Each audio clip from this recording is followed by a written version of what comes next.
Bonjour, je vous propose aujourd'hui de nous pencher sur la conférence qu'a donnée le psychanalyste français Sacha Nart en 1958 lors du séminaire de perfectionnement à l'Institut de psychanalyse et intitulé La névrose de transfert et son maniement technique.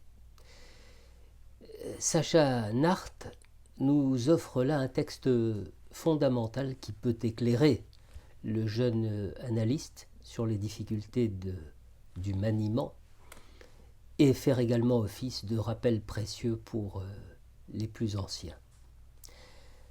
Alors, avant d'aborder la question de la névrose de transfert, qui est pour Nart la question centrale du traitement psychanalytique, voyons d'abord ce que signifient pour lui les termes de névrose de transfert. Nart distingue très nettement les réactions de transfert, qu'elles soient positives ou négatives, peu importe, qui s'inscrivent naturellement, qui s'inscrivent inévitablement, pourrait-on dire, dans la situation analytique. Et d'autre part, la névrose de transfert qui implique un franchissement, le franchissement d'un seuil au-delà duquel le monde dans lequel le malade se meut se referme entièrement et uniquement sur la personne de l'analyste. Et Nart précise que dans le premier cas, qui est celui de la relation transférentielle ordinaire, pourrait-on dire, l'analyste et le traitement psychanalytique ont évidemment leur importance pour le malade parce que s'il n'en avait pas, il n'y aurait pas de traitement possible.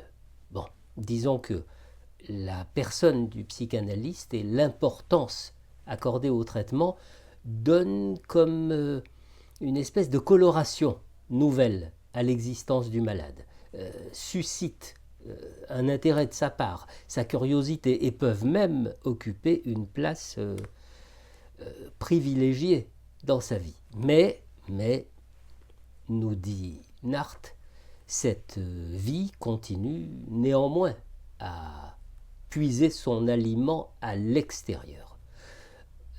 Elle existe avec ses occupations quotidiennes, avec ses aléas, ses charges, qui gardent une réalité propre, une réalité objective. L'analyste ne représente qu'une partie de cette vie.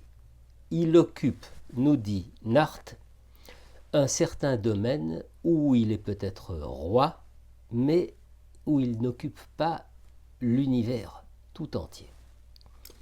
Tandis que dans la névrose de transfert, proprement dite, eh bien, le patient a fait quelques pas de plus qui l'emmènent dans un monde différent. Un monde où justement tout ce qui passe n'a d'intérêt et de réalité que dans la mesure où cela peut être rapporté à une personne exclusivement, l'analyste. Tout passe désormais par lui. Rien n'existe plus que lui. La situation analytique tout entière se trouve centrée sur sa personne. Il occupe cette fois l'univers entier. Il est aux yeux du malade cet univers. Et Nart fait le parallèle avec la notion de passion.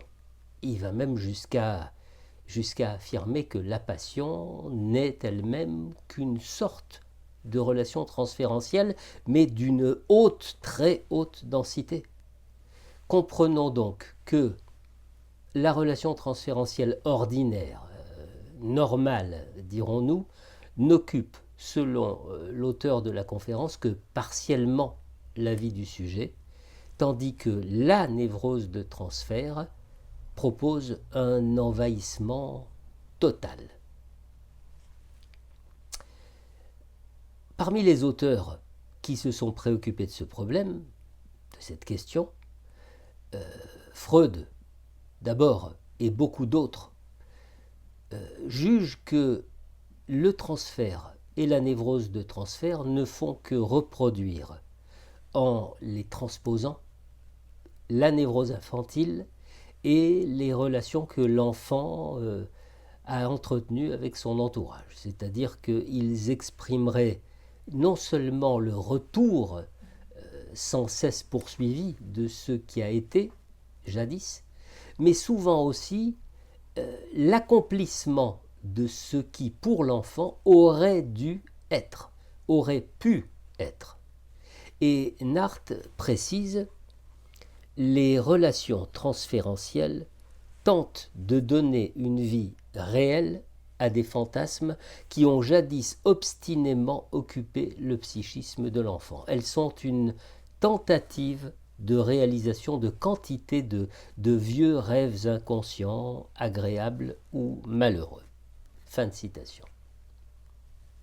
Dans la suite de son article, Narth reprend le concept de transfert à son origine et il le définit comme une tendance universelle à la reproduction sur des plans divers, des conduites, des émois, des affects dont le modèle premier remonte à la toute petite enfance.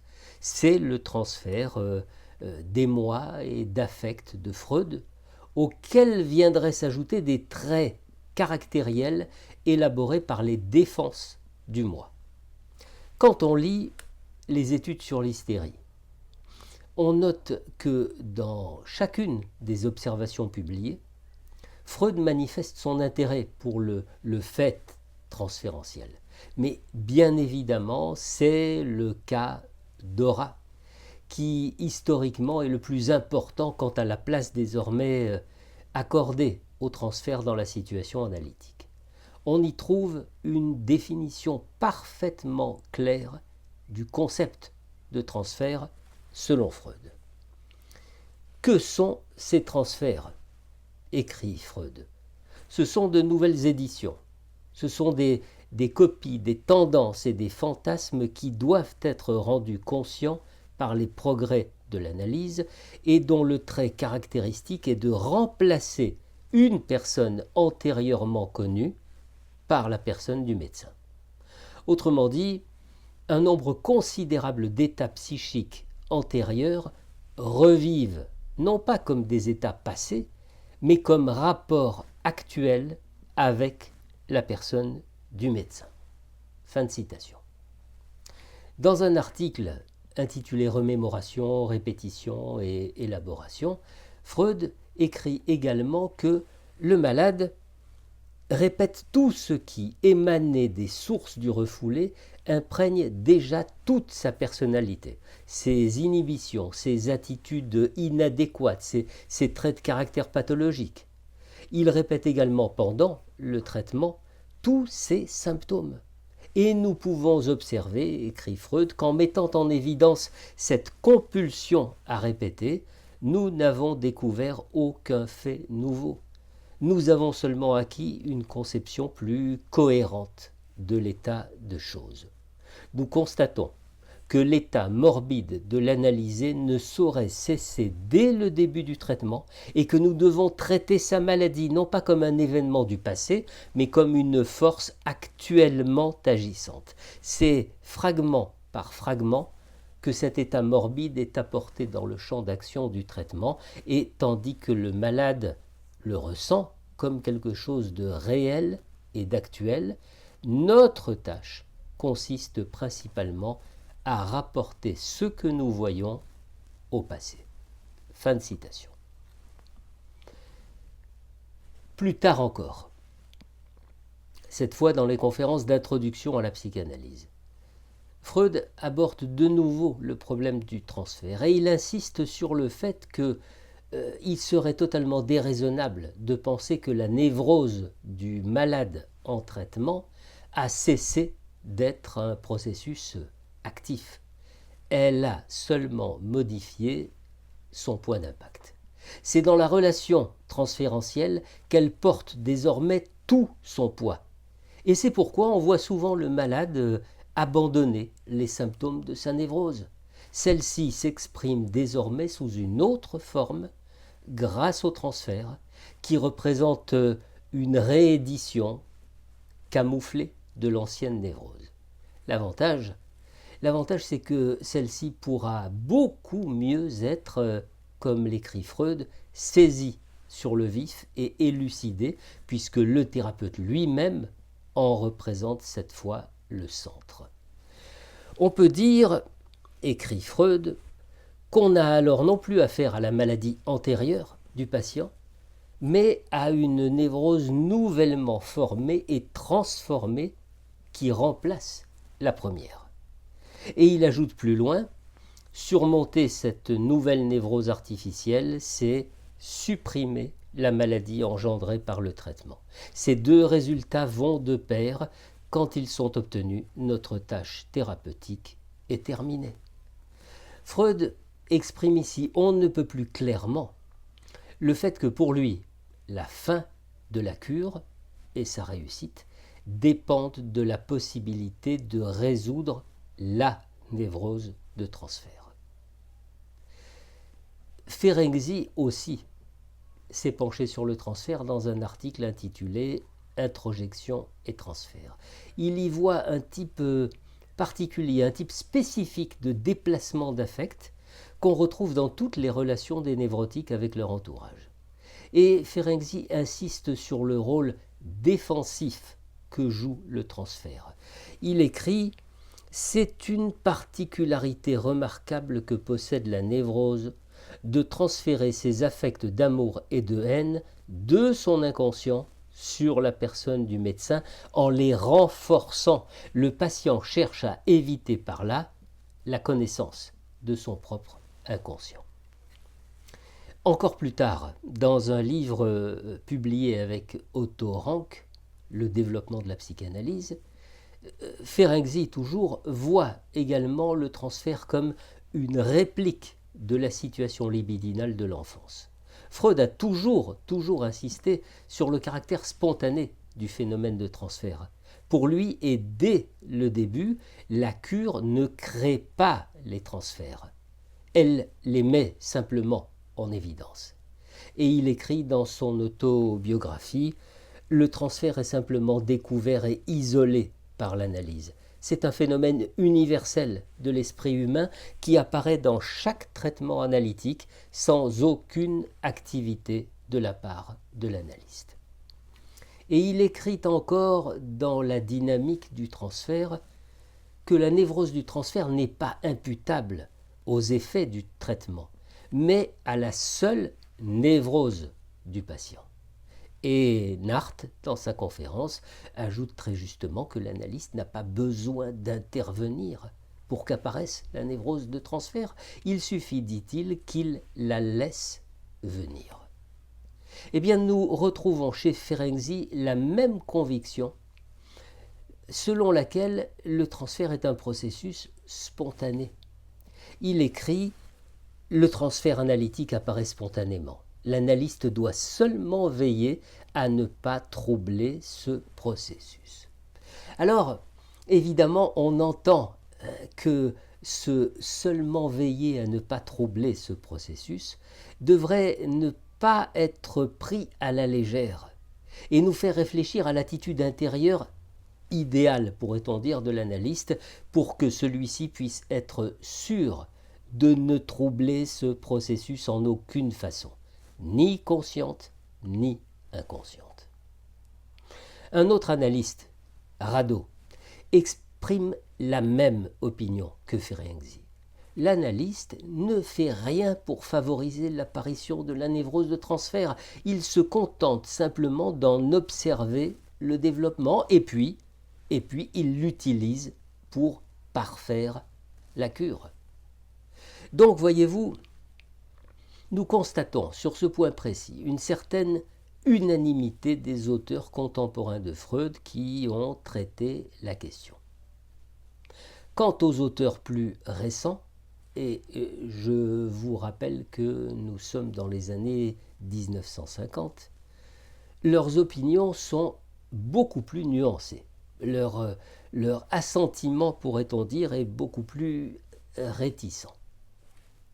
Ida McAlpin à qui on doit des écrits fort intéressants sur la question, met en lumière les rapports existants entre la situation analytique et la névrose de transfert. Elle souligne, pour sa part, le fait que la technique psychanalytique crée une situation infantile à laquelle le malade ne peut s'adapter que par la régression. Et cette situation infantile serait, selon elle, favorisée par un certain nombre de facteurs. Lesquels ? La position couchée, qui facilite la relaxation, mais qui est passive. La réduction du monde extérieur et la constance de l'environnement. La discipline stricte à laquelle le patient est soumis dans la situation analytique. Le silence de l'analyste auquel se heurte le patient et qu'il ressent parfois comme la répétition d'une situation infantile. Le fait que les fonctions du moi se trouvent dans un état intermédiaire entre la veille et le sommeil. Et enfin le manque de relation d'objet dans l'analyse qui facilite le fantasme. Ida McAlpin indique également le fait que si le patient trouve chez l'analyste une bienveillance constante et à toute épreuve, il est tout naturellement incliné à se croire aimé. Seulement, s'il est déçu, il ne peut que se réfugier dans la régression. Et McAlpin nous rappelle ces quelques phrases de l'introduction de Freud. Les gens font une névrose lorsque la possibilité de satisfaction leur est refusée. Ils tombent donc malades à la suite d'une frustration. Et leurs symptômes actuels sont les substituts de la satisfaction qui leur fait défaut. Les frustrations techniquement imposées par l'analyste dans la cure ont exactement les mêmes effets. C'est-à-dire que ces frustrations provoquent une régression et contribuent par là au développement de la névrose de transfert.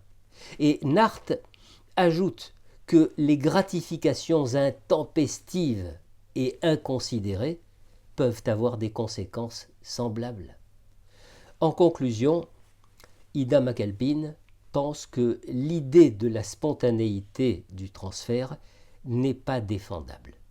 Et pour elle, le comportement du malade est une réponse à la situation où les nécessités de l'analyse, donc l'analyste, l'ont placé. Autre avis, celui de l'école culturaliste, avec Sullivan, Horney, Fromm, qui voit cette fois dans la situation analytique une suite de rapports interpersonnels où l'analyste est un participant actif. La relation qui s'établit donc entre l'analyste et le patient est une relation affective globale qui peut, selon ces auteurs, donner lieu à des réactions perturbées, anachroniques, relevant du contre-transfert, mais aussi à des réactions saines et adaptées si la personnalité du thérapeute est telle. En 1955, au Congrès international de Genève, René Spitz souligne à son tour le parallélisme qui existe entre la situation de l'enfant et celle du patient en analyse. À savoir que le patient peut se sentir sur son divan aussi isolé de l'analyste que l'enfant au berceau peut l'être de son entourage. En outre, la règle force le patient à la passivité motrice par la position couchée, comme elle confère au seul thérapeute le choix de se taire ou de parler. Eh bien, Spitz voit là une reproduction frappante des rapports qui régissent la relation infantile à la mère. Enfin, Robert Walder, à ce même congrès, insiste également sur le caractère régressif du processus transférentiel. Pour lui, comme pour Ida McAlpin, le transfert se développe par la technique analytique et non pas spontanément. Et d'abord, le fait que le patient souffre et appelle l'analyste au secours le met d'emblée dans une situation de dépendance semblable à celle de l'enfant. L'analyste est là pour le protéger contre l'angoisse provoquée par l'émergence du matériel inconscient. Le malade livre les aspects les plus secrets de sa vie et cette confiance ressentie comme unilatérale incite le patient à renoncer au comportement adulte et aux défenses habituelles contre les pulsions. Enfin, l'irréalité de la situation imposée par l'analyste renforce l'irréalité des conduites du patient. C'est à cela que voudrait remédier l'attitude dite de présence que Narth préconise pour l'analyste à partir d'un certain stade seulement du traitement. Pour Walder, donc, la relation transférentielle, c'est le résultat de la conjonction de deux facteurs. L'un intérieur, qui est spécifique au malade, et l'autre extérieur, qui est induit par l'ensemble de la technique employée. Une fois découverte et admise l'existence de la névrose de transfert, il fallait bien trouver une technique adéquate pour la réduire, puisque la guérison ne pouvait survenir avant son élimination. Les conseils donnés par Freud et par quelques autres se maintiennent dans les limites d'une grande prudence, une prudence dominée sans doute par la crainte inconsciente d'excès éventuels du contre-transfert. C'est-à-dire, il faut que l'analyste s'en tienne à son rôle de miroir. On ne veut pas accorder trop d'attention au fait que cette obligation peut devenir paralysante pour l'analyste et le priver d'une disponibilité émotionnelle qui serait indispensable à la cure. Et puis voilà Alexander et son école. Alexander et son école qui vont faire souffler un vent révolutionnaire et s'opposer à la technique classique. Alexander est partisan d'une manipulation active du transfert. Une manipulation qui permette d'en contrôler l'intensité et de la maintenir au niveau exact souhaité par le thérapeute. Il sait très bien que tous les efforts de l'analyste peuvent se briser contre certaines névroses de transfert, des névroses qui seraient trop intenses et donc devenir inefficaces. Ainsi, écrit Alexander, s'instaure progressivement une relation dans laquelle, selon le mot de Freud, le désir du malade de guérir est remplacé par son vœu d'être traité. Ce qu'Alexander redoute par-dessus tout, c'est de voir le malade s'installer dans une situation de dépendance et de régression transférentielle qui paralyse le travail analytique et qui empêche la liquidation de la névrose de transfert. C'est pourquoi dans son esprit, et d'ailleurs dans l'esprit de toute son école, la névrose de transfert doit être tenue en main, avec le souci permanent de la freiner et même si possible, d'en interdire le rétablissement. Voyez-vous, c'est dans ce sens que sont orientées toutes les dispositions techniques. Il est par exemple recommandé d'espacer les séances, de faire des traitements courts de quelques semaines, au plus de quelques mois, de contrer la régression transférentielle, de concentrer l'intérêt du patient sur sa vie actuelle en négligeant délibérément le passé, ou encore d'interrompre le traitement de temps à autre, de guider et de conseiller le malade, d'intervenir activement, de donner des directives, etc., etc. Et là, si Narth reconnaît la pertinence de certaines des idées d'Alexander concernant les dangers de l'installation de la névrose de transfert, il insiste sur les dangers tout aussi graves peut-être d'un interventionnisme aussi déterminé. Et il prononce cette phrase que nous pourrions aujourd'hui encore prononcer. En admettant même qu'un médecin s'estime habilité à donner des directives personnelles et à devenir le guide de son patient, alors qu'il donne le nom qu'il voudra à une telle thérapeutique, mais qu'il renonce à l'appeler psychanalyse. Comprenons évidemment qu'il ne faille pas minimiser le rôle que joue le contre-transfert dans la situation analytique.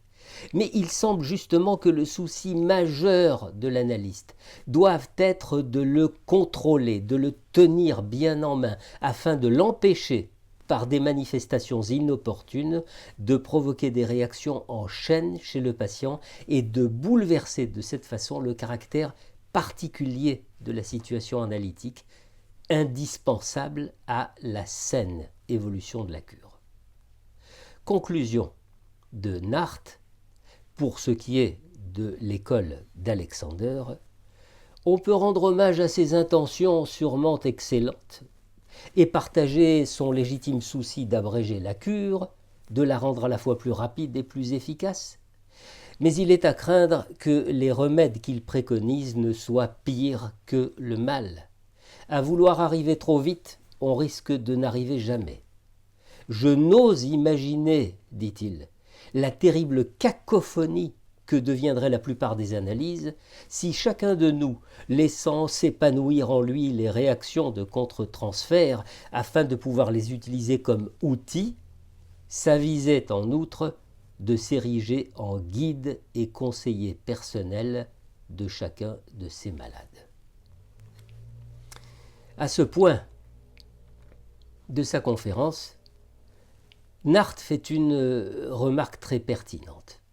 Il avance que si le sujet de la névrose de transfert a suscité et suscite toujours autant d'intérêt, les praticiens en revanche semblent accorder une juste valeur au transfert, mais ne pas toujours ramener l'échec thérapeutique à sa véritable origine, à savoir le plus souvent l'impossibilité de liquider la névrose de transfert. Et il précise que la plupart des auteurs, et Freud le premier, décrivent ce qu'est la névrose de transfert. Ils en font de justes interprétations, ils en reconnaissent toute l'importance, mais ils ne semblent pas envisager de mesures techniques particulières pour aider le malade à s'en défaire. Le thérapeute voit d'abord avec intérêt se développer chez le malade les réactions de transfert, sans lesquelles le traitement, nous sommes bien d'accord, ne peut pas s'accrocher. Il en surveille la température, l'évolution, et ce transfert des affects anciens sur sa propre personne lui permet, nous le savons, de juger avec exactitude la force de ceux-ci, d'en reconnaître avec sûreté l'origine et la portée, et deux éventualités s'offrent alors à lui. Les réactions de transfert qui semblaient avoir pris un bon départ peuvent tourner court ou s'affadir. Elles peuvent également flamber et prendre le caractère exclusif et obsédant de la passion. Eh bien, aucune des deux éventualités n'est satisfaisante du point de vue de la cure, dans le sens où il représente deux formes différentes de résistance au traitement. Si les réactions du patient dans le transfert sont insuffisantes, eh bien ces réactions masquent ou même escamotent la névrose infantile dont elles ne sont plus qu'une répétition manquée. Si elles sont excessives, elles représentent une forme de résistance massive, globale et très difficile à entamer. Cette nouvelle névrose qui aura remplacé l'ancienne risquera de pousser de si solides racines qu'il deviendra impossible de l'extirper. Nous serons alors en présence d'une forme de névrose de transfert véritablement redoutable, car elle rend le traitement interminable et elle finit par le faire échouer. Quand une analyse tourne en rond, quand une analyse s'embourbe, c'est presque toujours parce que la névrose de transfert ne parvient pas à être liquidée. Le transfert ne devrait ni rester en deçà, ni aller au-delà d'une certaine température, comme nous le disions il y a un instant, d'une certaine intensité nécessaire pour être efficace. Et Nart précise encore que l'apparition de la névrose de transfert ne doit marquer qu'un état de crise aiguë, donc un état passager, et qu'elle ne doit en aucun cas se prolonger, devenir chronique, sous peine de voir le traitement sérieusement compromis. La responsabilité du thérapeute se trouve engagée du fait que c'est de son attitude que dépend finalement d'abord l'éclosion du transfert, puis son évolution vers le sommet qu'elle doit atteindre, et enfin la possibilité de résoudre la névrose de transfert. On comprend alors, et Nart insiste sur ce point, on comprend alors que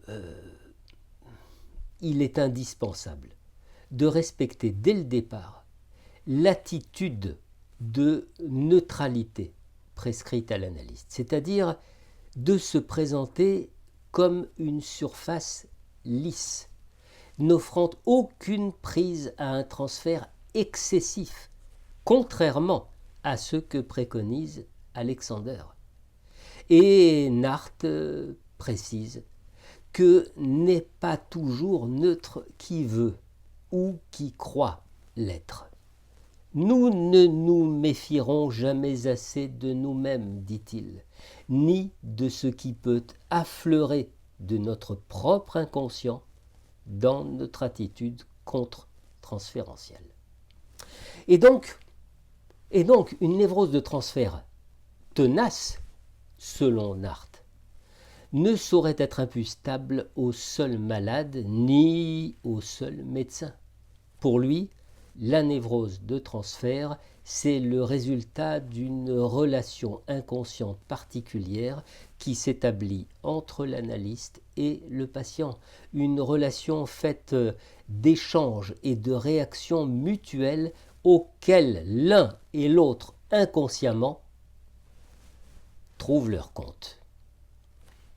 S'il n'y a pas ce lien particulier, ce lien qui l'alimente et qui la fait vivre, eh bien la névrose de transfert ne peut pas avoir l'opiniâtreté qu'on lui connaît. Seulement dans les analyses interminables, tout se passe effectivement comme si les protagonistes de ce drame ne parvenaient pas à se séparer. L'analyste ne se résout pas à interrompre une cure qui semble sans issue, pas plus que le patient ne peut se résoudre à s'en aller. Il semble qu'on assiste à une convergence de mouvements de transfert et de contre-transfert qui s'avèrent par ailleurs strictement complémentaires. L'exemple le plus banal, peut-on dire, c'est celle de la tendance sadique inconsciente chez l'un qui rencontre une tendance masochique chez l'autre, ou vice-versa, de sorte que le médecin et le malade y trouvent l'un et l'autre une part de satisfaction. Si chacun des deux partenaires joue son rôle dans cette relation pour le moins curieuse, la responsabilité en incombe cependant au seul psychanalyste. C'est lui qui a le devoir de prendre garde que de tels liens ne s'établissent jamais ou qu'il doit, tout au moins s'il n'a pas pu l'éviter, veiller à ce que la situation soit normalisée aussi rapidement que possible. On voit évidemment tous les problèmes délicats qu'un juste maniement de la névrose de transfert pose à l'analyste, puisque ça implique a priori chez lui une connaissance parfaitement claire de son propre inconscient et une maîtrise absolue du moindre écart dont il pourrait être l'instigateur dans les réactions contre-transférentielles. Ce qui signifie pour Nacht qu'une certaine forme tenace, irréductible de névrose de transfert apparaît comme la conséquence d'une perturbation dans les échanges transfert contre transfert. Et que c'est dans ces échanges conscients et surtout inconscients qu'il faut chercher les causes qui peuvent faire dévier le traitement et le rendre interminable. S'en rendre compte clairement peut aider à éviter cet écueil contre lequel le psychanalyste bute souvent à son insu, ce qui rend la chose d'autant plus irrémédiable.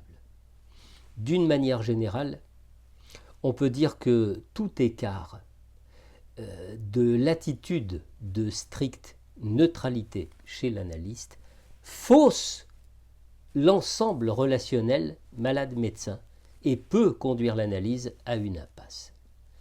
Nacht insiste énormément sur ce point.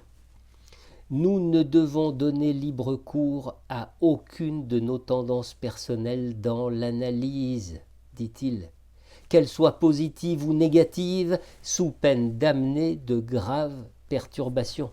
J'irai jusqu'à dire, poursuit-il, que le malade ne doit même pas ressentir notre désir, pourtant si légitime, de l'aider ou de le guérir. En effet, s'il sent que nous le poussons tant soit peu vers la guérison, nous pouvons renforcer ses résistances et provoquer des réactions d'opposition. Parce que, voyez-vous, il est un fait que la guérison est ressentie comme un danger par beaucoup de malades.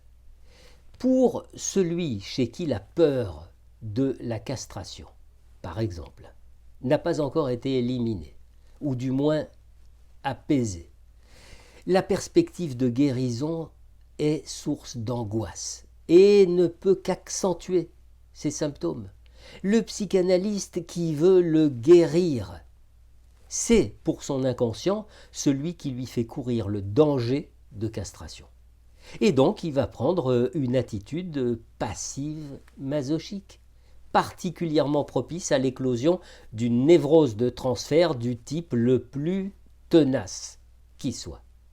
Et il va réagir par la même attitude si certaines tendances agressives, inconscientes de l'analyste s'expriment même en sourdine, même d'une façon déguisée, soit par la réserve, soit par le silence, soit par le ton qu'il emploie, ou encore par le contenu de ses interventions.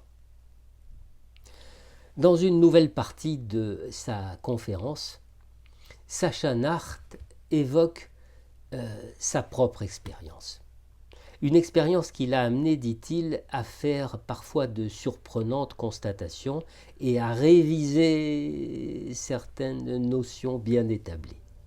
Exemple, se trouvant en présence de certaines névroses de transfert tenaces, eh bien il a dû accepter l'évidence, parvenu à un certain point de la cure, que la règle classique de stricte neutralité avait perdu de son efficacité, et même qu'elle paralysait plus ou moins la marche du traitement.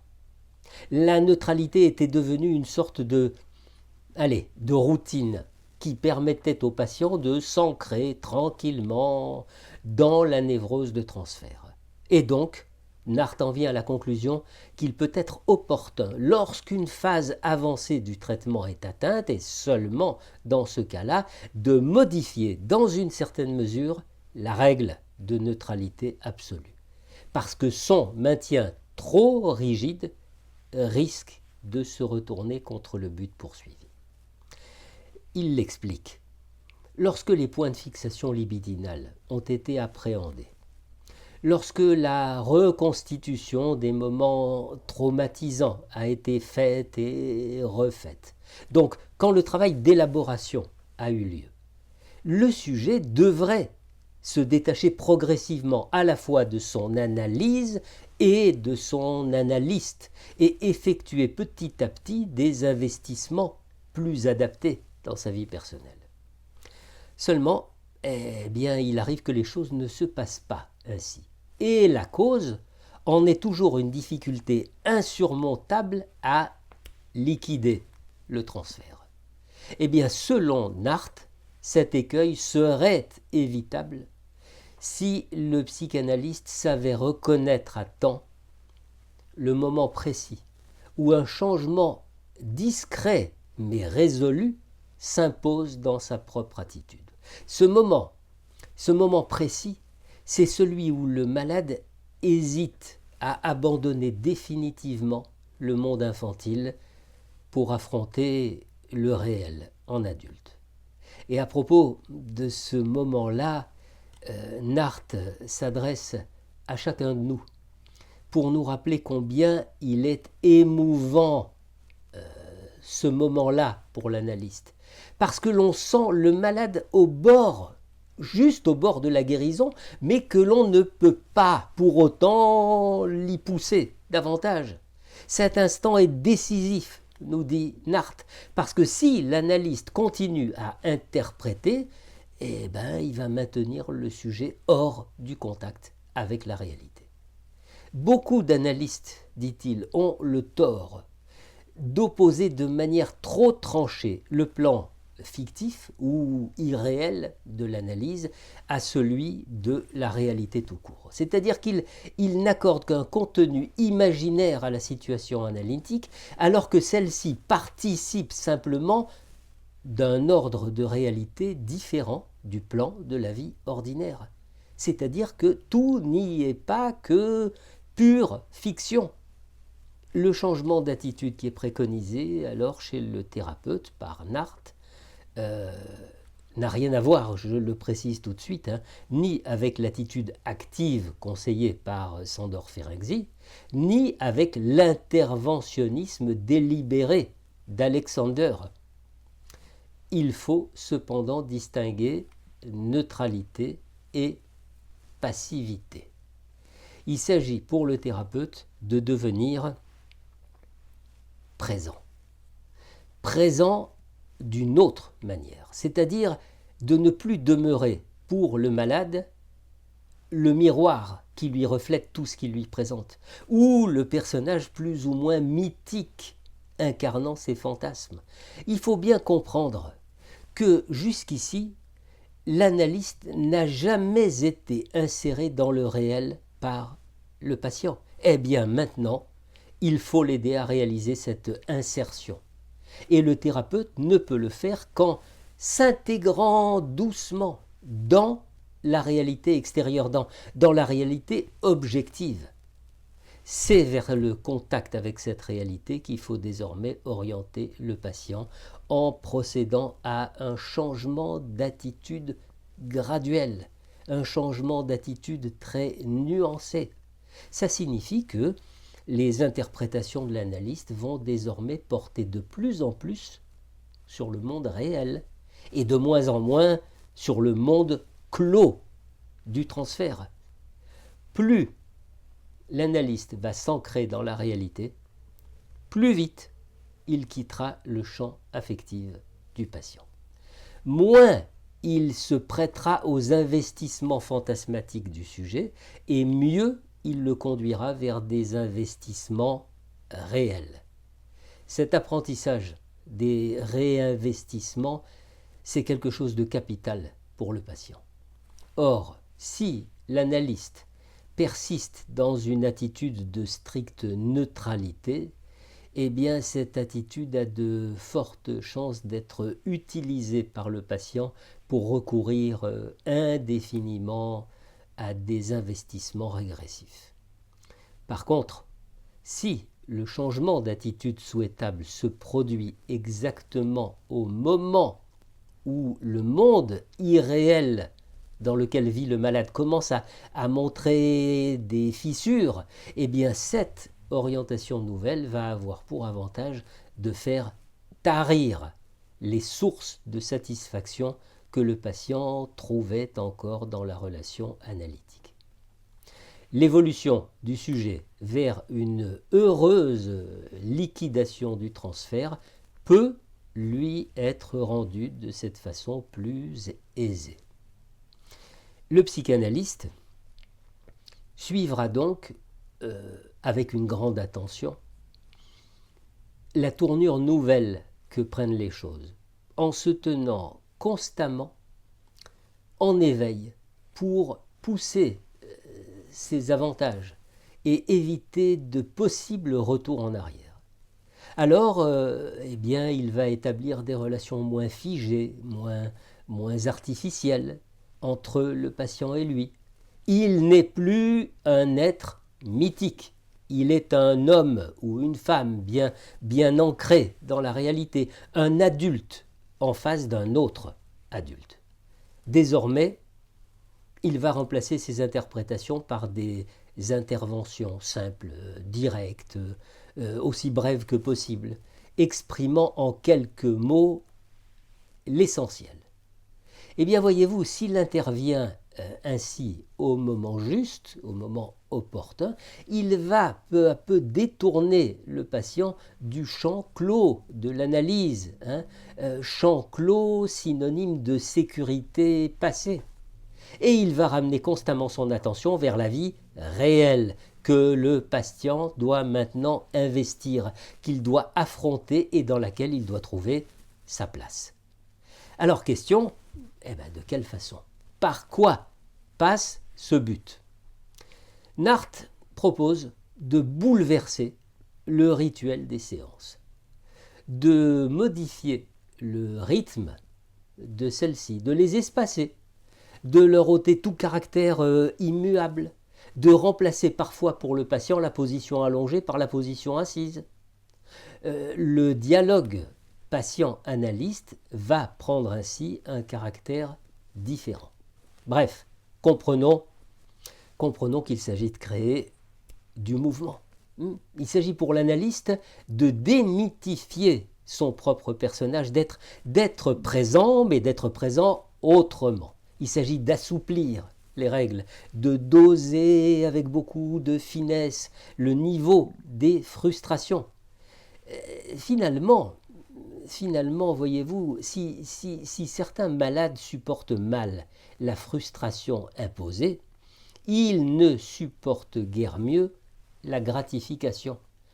Le climat de frustration techniquement entretenu risque de devenir toxique et de fournir un aliment à la névrose de transfert, dans la mesure où toute névrose contient une part de masochisme, parce que celui-ci peut être non seulement nourri, mais en outre exacerbé par la frustration systématique. Dans certains cas où le masochisme est dominant, les satisfactions qu'il puise dans le climat de frustration peuvent prendre une telle ampleur, nous dit Narth, qu'aucun travail psychanalytique n'est plus possible. Le maintien trop rigide de l'attitude de neutralité peut alors engendrer une situation sans issue.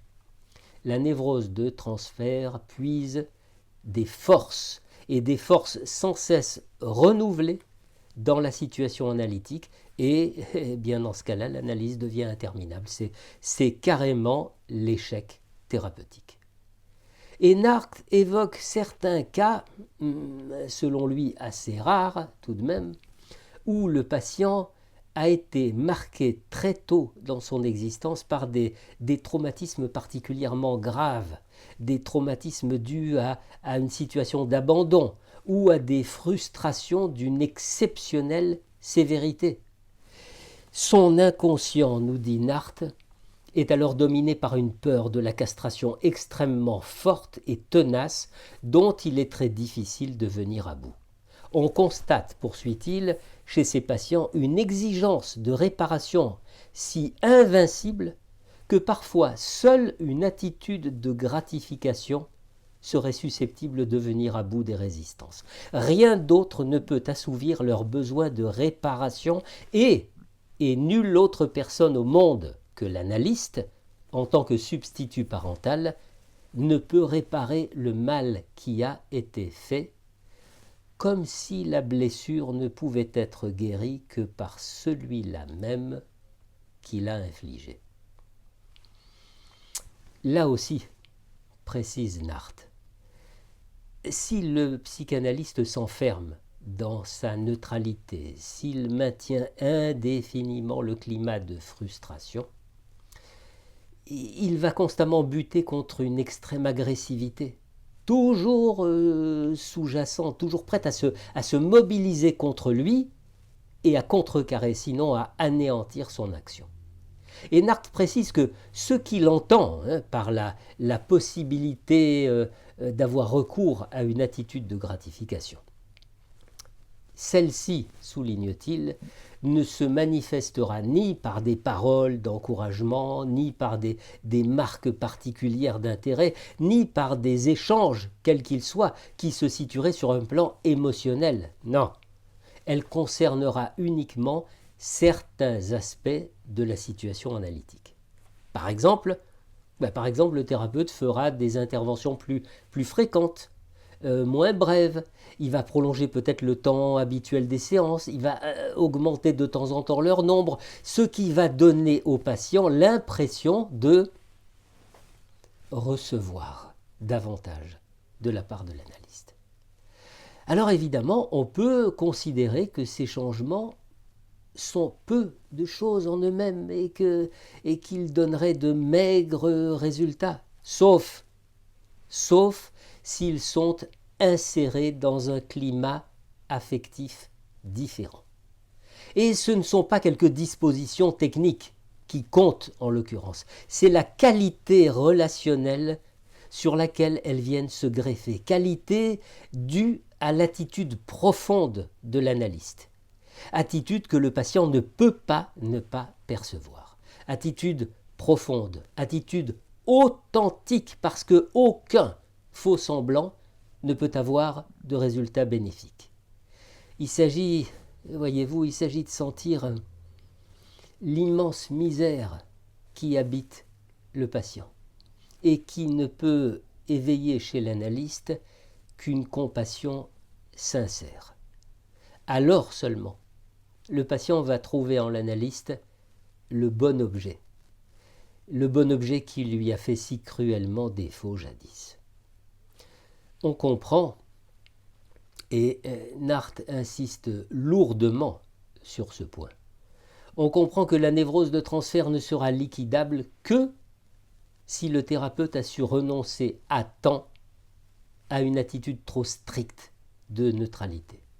Parce que, encore une fois, celle-ci ne peut qu'alimenter l'extrême agressivité du patient. Il n'y a que si cette agressivité a pu être liquidée de la manière proposée par Narth que le patient pourra enfin lâcher prise et renoncer à se détruire et à tout détruire autour de lui. Je n'ignore nullement, dit Narth, que l'attitude de gratification, même mesurée, comporte des risques et qu'il est difficile pour un psychanalyste de s'écarter des règles élémentaires de la technique classique. Surtout, précise-t-il encore, si le psychanalyste n'est pas clairement conscient des éléments de son contre-transfert et capable de les maîtriser parfaitement. Autrement dit, je ne recommanderai jamais ni l'attitude dite de présence, ni celle de gratification à un psychanalyste débutant, parce qu'il pourrait s'y fourvoyer. Fin de citation. Dans la fin de sa conférence, Sacha Narth conclut de cette façon. Il conclut que si, dans le maniement de la névrose de transfert, ce qui commande finalement, l'échec ou la réussite du traitement, eh bien, ça dépend moins des habiletés techniques que des attitudes profondes, des attitudes réelles de l'analyste. Ce que dit, ce que fait l'analyste a certes beaucoup d'importance, mais plus encore ce qu'il est. Il est utile, dit-il, qu'il ait beaucoup appris, qu'il ait beaucoup retenu, qu'il ait beaucoup expérimenté. Et il est plus encore nécessaire qu'il sache ne pas comprendre avec sa seule intelligence, ne pas sentir avec sa seule affectivité, mais qu'il fasse l'un et l'autre, avec toute sa masse, car tout de lui-même doit y participer. Et Narth poursuit, celui qui est économe de sa propre personne ne sera jamais un bon psychanalyste, car même pour pouvoir s'effacer dans une neutralité bienveillante qui ne devienne pas rapidement une routine sans vie, il faut qu'il soit toujours vigilant, qu'il soit toujours présent. S'il est parfaitement maître de ses propres réactions de contre-transfert, il pourra alors juger sainement du moment juste où certains changements d'attitude deviennent nécessaires dans l'analyse, et il saura doser ceci avec le tact que donne à la fois l'expérience d'autrui et l'authentique désir de lui venir en aide.